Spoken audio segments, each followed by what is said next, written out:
having set us up with a bit of a dilemma, let's talk about sources of authority for Christian ethics. And I think as we work through these sources of authority, you'll also begin to see how we would respond to the Euthyphro dilemma and maybe be a little bit prepared to talk about it when we meet together. So what are sources of authority for Christian theological ethics? Well, whenever we're talking about Christian theology, we're always going to be talking about a few primary sources of authority. One of those sources, of course, is going to be Scripture. One of those sources usually is history, and another of those sources usually is philosophy. Now, you might be a little more familiar with thinking of this in terms of four sources, so Scripture, reason, tradition, and experience. And when I'm talking about history here, we're sort of talking about tradition and experience in a sense together. And when we're talking about philosophy here, we're including in that the concept of reason. So Scripture, history, philosophy, or Scripture, tradition, experience, and reason. But how do we order these sources of authority? Could it be possible that history or a tradition or experience are running counter to reason or counter to Scripture and so on? So we want to think about, as we're developing our own theological method and our method for theological ethics, how do we order these sources? Well, there are a few possible models, and one of those possible models is really to put them essentially on the same plane. We could say that tradition is an authority alongside Scripture. Experience is an authority alongside Scripture. Reason is an authority alongside Scripture. And certainly there are various kinds of theological methods and approaches that seem to do that. So that's one way that we could do it. I would suggest that from our perspective, certainly from the perspective studying here in a seminary with some kind of evangelical commitments, we're probably not going to quite go along those lines. And I think actually, even when you look in other traditions like the Catholic tradition or the Eastern Orthodox tradition that may well value certain parts of tradition or certain parts of reason, maybe more than some parts of the evangelical or Protestant tradition would, even there, I think fundamentally the basic norm is still Scripture. And that's certainly, I think, how we would want to think about it. In some sense, Scripture is a final norming norm. So Scripture is something that embodies and brings in and provides structure to and provides a finality to the other sources of norms. It doesn't mean that the other sources of norms aren't real sources of norms. They are. But it means that if we have to think in terms of a finality, if we have to think in terms of, what do I do if the sources of norms don't seem to be lining up together, we would think of Scripture as a kind of final source. Now, if you look at this graphic, you'll see that I've got philosophy or reason looking bigger than history. Now, why is that? I'm not intending that as the model you should follow, and I'll explain in a moment. But I do think that for us in the sort of Protestant evangelical tradition, whether we know it or not, or articulate it this way or not, we tend to think about it like this. We tend to think of Scripture as the big source. And then we might think of reason as a very big source as well. We tend to be a bit rationalistic. And we don't pay as much attention to history or tradition, though we will look at it. So this is one way to do it, and what we could do is draw some lines even and say, history to some extent, tradition, experience to some extent, inform our reading of Scripture.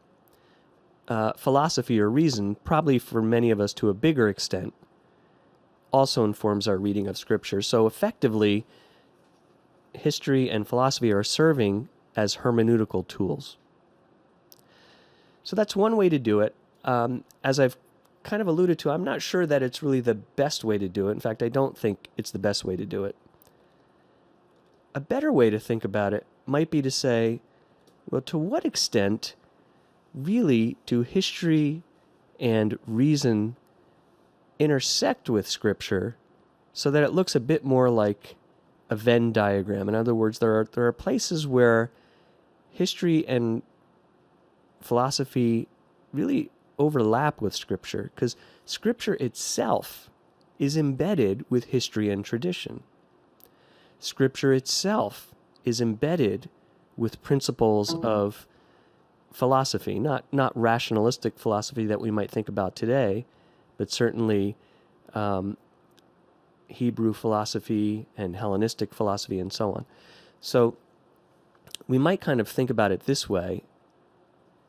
We might even then, I would suggest, say that history and philosophy aren't necessarily different size bubbles in our Venn diagram, so to speak. They're both very important.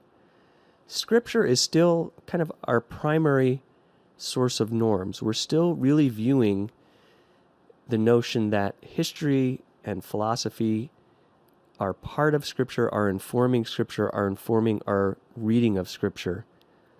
And then maybe our thoughts about hermeneutics are kind of a line that runs through all of this. Now, we can talk more about this when we meet together, but for me personally, this is sort of a fruitful way of thinking about how to do a theological method and how to think about ethics. Now, one other piece of this that's really important: where do Scripture, history, and philosophy even come from? Of course, Scripture as written is a human product, a human document. History is something human beings have lived out in time. Philosophy as a discipline is something human beings have thought and worked on. All of them have a fundamentally, irreducibly human element. But ultimately, their ultimate source, if we're going to take the perspective of Christian theology, has to be God. How is it that their ultimate source is God? Well, here I think we have to talk about the doctrine of creation. The doctrine of creation tells us that what there is, all there is God and God's creation. There is nothing else that exists. There is God, there is no rival to God, and then everything else that exists is God's creation. Even the demons are God's creation. Now, however we think about what those entities or beings are and what they represent and how they came to be and so on, they're not rival eternal entities to God. So the Christian doctrine of creation is very clear that there is only God and creation. That means that Scripture is a product of creation. Of course, it doesn't mean that God created Scripture out of nothing. And when we talk about the doctrine of the inspiration of Scripture, we can think about that in a whole variety of different ways. And really the mainstream way to kind of think about it is we have to think about Scripture as fully human and yet as inspired by God. How do we hold that together? We can talk about how we work that out together. But it is nevertheless a product of the agencies of creation. Human beings are created beings, and our intelligence, our ability to write, to use language is part of our created capacity. Our ability to receive inspiration, divine inspiration, whatever that means, is also part of our created capacity.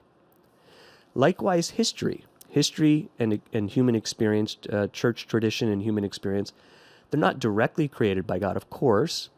They're fully human products, which also, by the way, means they're in their humanness. They're fallible and broken and often sinful.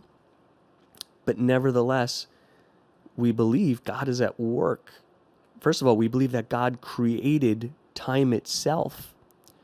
So the notion that there is history to talk about, that there are human beings who are capable of acting to talk about, is part of God's creation. And then even more specifically, the fact that there is the church.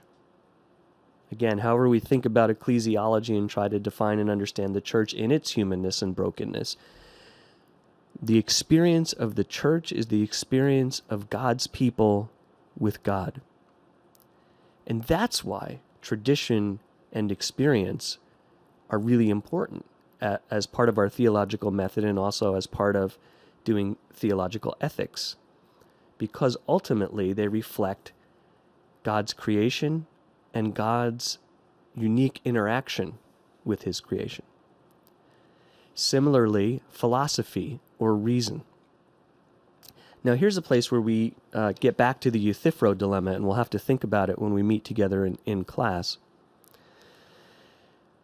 Philosophy and reason, rationality, does not stand alone alongside God. God is the creator of this universe. The rationality and reason that's inherent in this universe derive from the being of God. Now, Christian theology tends to say, and I think it's correct to say, that God is reasonable in the sense of having reason, having rationality. That's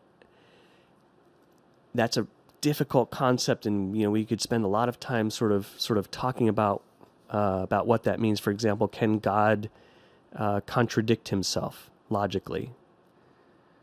Most classic Christian theology says, well, no, God can do anything that isn't logically contradictory. Now, what exactly does that mean? How does that relate to God's own relationality in the three persons of the Trinity?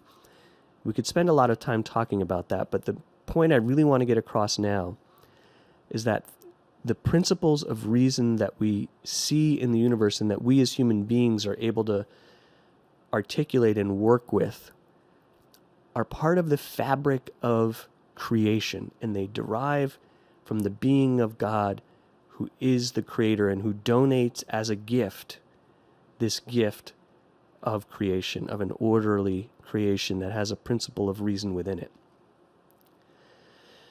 Now, having said that, I think that all of this has some implications for how we do theological ethics, because ultimately what we're doing when we're doing theological ethics is not just an exercise in exegesis. It's not just an exercise in hermeneutics. It's not just a raw philosophical exercise. It's not just sort of looking into our experience and our feelings. We will do all those things as we do theological ethics, but ultimately what we're trying to do is understand God's design of creation, God's gift of creation. Because remember I said in the beginning, ethics is about what it means to live a good life. What does it mean to live a good life? It doesn't mean just to avoid doing bad things. It means a life that's filled with flourishing, a life that is everything that it is meant to be. And what it's meant to be is what God gave us in the gift of creating us. So ethics isn't just a dry set of rules. Ethics is thinking about, how do I really live a good, flourishing, ultimately joyful life? That's what ethics is about.